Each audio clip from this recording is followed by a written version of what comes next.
হয়তো অবাক হবেন যে আমি কি টিকটক দেখতে উৎসাহিত করছি, ফেসবুক রিলস দেখতে উৎসাহিত করছি। হ্যাঁ, করছি বই কি, কিন্তু কেন?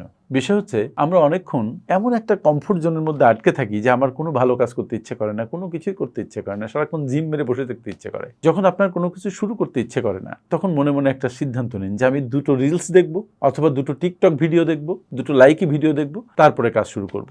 দেখুন, যে কোনো কন্টেন্ট, শুধু সেই কন্টেন্ট যেন আপনার মন খারাপ করে না দেয়, আপনাকে যেন উজ্জীবিত করে। তারপরে সেই 2টো কন্টেন্ট দেখার পরে আপনি লাফ দিয়ে উঠবেন। কিভাবে উঠবেন? 5, 4, 3, 2, 1 গো। লাফ দিয়ে উঠে আপনি হ্যাভি আরামরা ভাঙবেন, ভেঙে you will start your work. দেখবেন যে আপনি চনমনে হয়ে গেছেন, আপনার মধ্যে শক্তি খেলা করছে, আপনার ভাল লাগছে, আপনি অনুপ্রাণিত বোধ করছেন। কোনো কাজ করতে হলে আপনাকে অনুপ্রাণিত বোধ করতে হবে। আপনি ডাউন থাকলে কাজ করতে পারবেন না। সো টিকটকের 2টো ভিডিও বা ফেসবুকের 2টো রিলস বা লাইকের 2টো রিলস যদি আপনাকে চনমনে করতে হেল্প করে, তাহলে কেন নয়? দেখুন, কিন্তু বেশিক্ষণ নয়। নিজের মনকে লাগাম টেনে ধরে তাকে নিয়ন্ত্রণ করবেন, আপনি আপনার কাজে চলে যাবেন। মনে থাকবে। Thank you.